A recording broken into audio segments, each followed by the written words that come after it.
We are about to enter a tunnel, and whether that tunnel is one of confusion or the kind where the bright light at the end compels us to move forward, knowing it will lead to a better future, this literally depends on our ability to navigate like captains of a ship, our own vessels.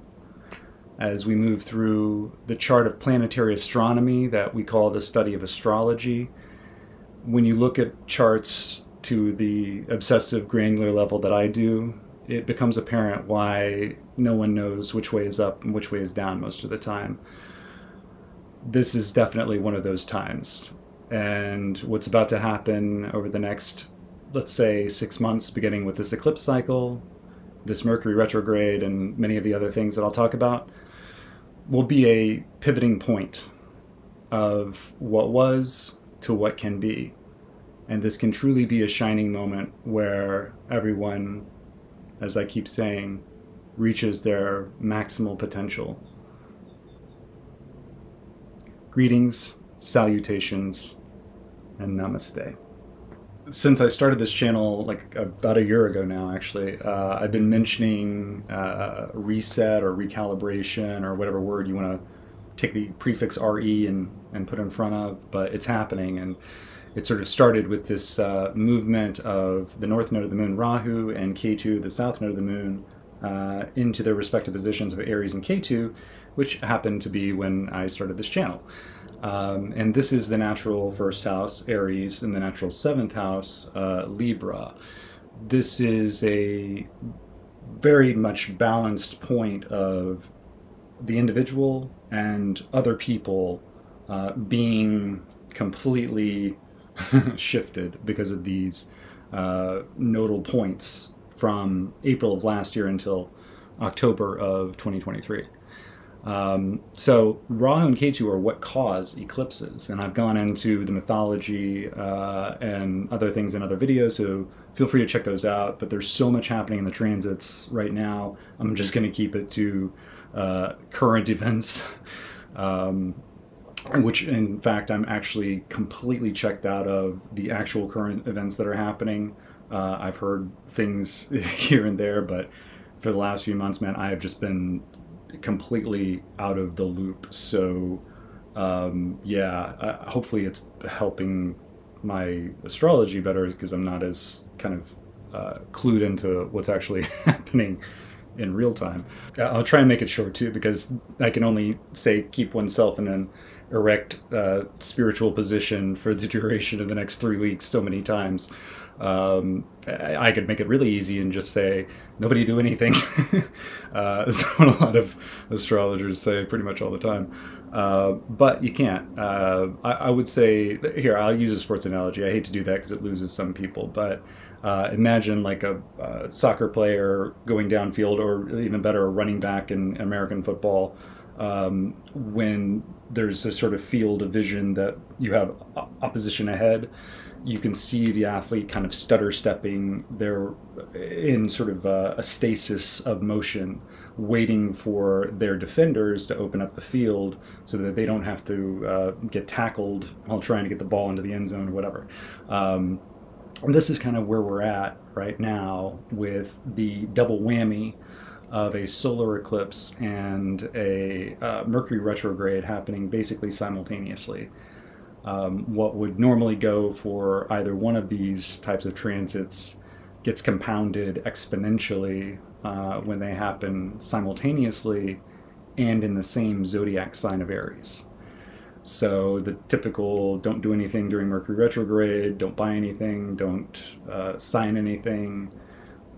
You know, the eclipse is actually already made a lot of people's lives crazy, because a couple of weeks before an eclipse, you can already start feeling that energy shift, tense up, or just become more confusing. And confusion is definitely the theme of this kind of whirlwind that's being created with all these movements happening simultaneously. So let's get into it. I can't promise the quality will be any good, but I'm going to try and drop at least 1 or 2 videos between now and the end of Mercury retrograde, which is the 14th of May. The lunar eclipse happens on the 4th of May, and that will definitely be worth talking about, because kind of what happens with, something like this where a solar eclipse, it's more of a macro cycle shift. And a lunar eclipse will actually reveal its effects in conjunction with the solar eclipse pretty soon around that date. So that'll be the 4th or 5th of May. And I can never get that one right. And then, basically a week and a half later, Mercury comes out of retrograde. So there will be a lot to talk about around then, I would imagine. Okay, so what are we dealing with date-wise and otherwise? Well, if you're on the East Coast, here's how this works. The eclipse actually starts on the 19th of April at around 9 p.m. Then it peaks at midnight on 4/20. I think you're picking up what I'm putting down. Eclipse on 4/20. Yeah, I didn't nail that cultural joke before, and I didn't do it this time, so for those who get it, man, it's tough. This is a tough crowd. This is an eclipse that will happen, peak on 4/20, and then the next day, 4/21, Mercury officially goes into retrograde. Now, this is a little esoteric, but try and follow me here. The next day, Mars in Gemini goes into a different nakshatra constellation than it has been in the last few weeks, which would have been covered in the Mercury retrograde shadow period, which I talked about in the last video. So what's going to happen is a completely different Mars energy for the next 3 weeks during the retrograde. And this is important because Mars is the ruler of Aries, and Mercury is the ruler of Gemini. So I talked about this in the last video. This is a Paravatana yoga. I maybe didn't explain it as well. When two lords of houses go into each other's mutual houses, this creates a very powerful dynamism between those two houses. And so everything that's happening in Aries gets felt in Gemini and vice versa. Jupiter then is the last thing that happens, I believe on the 22nd. And it will finally make its transition from Pisces into Aries, crossing what's known as the Gandanta point that happens between water houses and fire houses. So Pisces and Aries, there's a Gandanta point between this. So when the Mercury moved, Sun moved, and now Jupiter will move through this Gandanta point, that in and of itself, it creates all kinds of karmic knots to untangle. So again, that's what a Gandanta is, as well as a retrograde. These are karmic bundles. So like a muscle that you need to work out. That's what this is. It's nothing to be afraid of. It just takes us by surprise because it's anomalous to the linear energy that we're accustomed to. But it's like a cleansing, and this is especially powerful cleansing on a world scale. That I've kind of talked about here and there with this, major happenings. There's 4 eclipses all in this axis of Aries and Libra. So this is the 3rd series, and then the 4th will be in October. It's crazy too. It's every time I do an eclipse video, every time, but the few times I've done it, there's always this kind of moody, atmospheric, stormy vibe happening in the weather. So we're about 48 hours from the eclipse, little give or take. This is definitely no ordinary eclipse. And eclipses are the definition of extraordinary. So it's also no ordinary Mercury retrograde. And it's kind of the way that you can understand how these two can work in this tight scenario.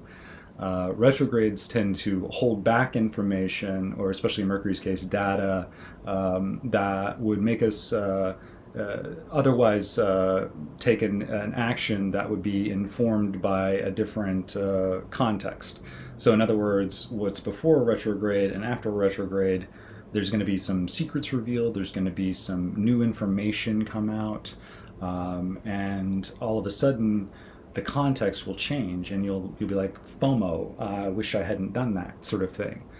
So with an eclipse, and eclipses happen in tandem, so there'll be always a solar eclipse and a lunar eclipse 2 weeks with 2 weeks in between. So what an eclipse cycle does is opens a vortex of a new cycle, a new karmic cycle, a new beginning, a new ending. Um, Kings are made, kings are slayed, and that's sort of the story of history. Is a lot of this stuff happens, near and around eclipses. So to have these two things happen just alone, retrograde, Mercury retrograde, and the eclipse, would be enough of a headline. So on top of the retrograde and eclipse, you're getting this double whammy of two major figures of authority, the Sun and Jupiter. They are, in a way, mirror images of each other. The Sun schedule was actually created to mirror Jupiter's 12-year cycle. So Jupiter takes 12 years to go around the zodiac, and the Sun takes 12 months. So they're kind of meant to be like, doppelgangers, or versions of authority that might span from, let's say, Jupiter represents religious figures, and the Sun represents government. So what's going to happen in this case is Aries is the natural first house of the zodiac. So when the Sun moves into Aries every year, this is like a natural annual solar beginning, like a new year. And then you have Jupiter, this is like a cosmic new year coming into Aries. So it's like boom, boom, double beginning. All while Mercury and the eclipse are shifting the cosmic juices to the point where nobody knows if it's going to be a slushy or if it's going to be some... So Jupiter's movements can't be underestimated here. Pisces is the natural 12th house, so it's sort of the outer realms, or the subconscious, the dream state, wherever we go that's apart from the matrix. And when it comes across the Skandanta point, this karmic knot, it untangles a lot of karma for us all and starts this new cycle in Aries. So you have all these sort of, things happening, these cosmic juices churning around this Skandanta point, this eclipse, and, you're not sure what's going to end up in the martini glass ultimately. And that's why it's very important to maintain focus on the positive end of the spectrum as all of these things work themselves out. One interesting thing to note, especially because it might seem like things start to really speed up, Jupiter in Pisces has this quality of like time dilation, or kind of protracting time, or making time have a nonlinear feel, all kinds of time anomalies. Actually, like Einstein and Nikola Tesla have a lot of Pisces in their chart, so you can see how that works. This is the Akashic realms, the everything that's apart from our day-to-day activities, where time just kind of goes away. Now when you come into Aries, Jupiter will take on a completely different quality and have Rahu there also taking on the qualities of everyone around him. So it will create almost like manic anxiety for especially authority figures. This is going to be how this combo gets rid of some sacred cows, maybe, and reveals some emperors with no clothes, kind of thing. The Sun in Aries is exalted. So again, no ordinary eclipse. This is the eclipse of the exaltation point of the Sun, which is like father figures, government, the reason we come into being, the reason that we're here. So Jupiter is the authority of the authority, if you will. And it's almost like the Sun, through this eclipse, gets exposed by Rahu, the north node of the moon. And just as the Sun gets exposed, you have Jupiter, the ultimate authority figure, coming in and saying, oh. So you might have authority figures covering for authority figures, undermining other authority figures, but there will be undoubtedly major upheavals in rulerships and the way that authority functions overall. And this will, go on for the next 6 months, and then open up a new chapter when Rahu and Ketu move out of their current places after October. So I'm going to try and wrap it up here and talk a little bit about Saturn and Mars and pranayama and try and keep my thoughts straight. But yeah, this is because Ashwini is the constellation nakshatra in which Mercury will be, Jupiter will be, Sun will be, Rahu will be. I think they're all in Ashwini actually. This is the healing nakshatra of the dual the horse-headed twins, the Ashwini twins. This gives rapid healing, and when you have Rahu there with its sort of misfit energy, you can get a lot of healing energy from eccentric misfit sources. So look for these kinds of, in your own life, whether it's physical healing, mental healing, emotional healing, explore in the next several months the weird and out there topics, because these might in a few years become like mainstream. And that's the idea of these kinds of planetary movements. So anyway, Mars being in Punarvasu, I mentioned before, this is the wealth after the storm. Whereas where it has been in Ardra for the past few weeks, this is the destruction that is precedes the reconstruction. So as I was saying, once Mercury goes into retrograde, it's going to go back over the same territory that Mars had been in Ardra. But it's going to do it with the Punarvasu, wealth after the storm vibe. So it's important to catch that wave as cosmic surfers.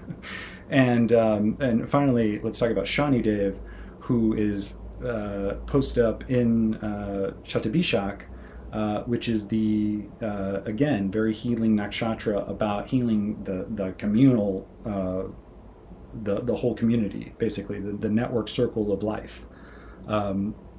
Saturn is casting its third aspect on Aries this whole time.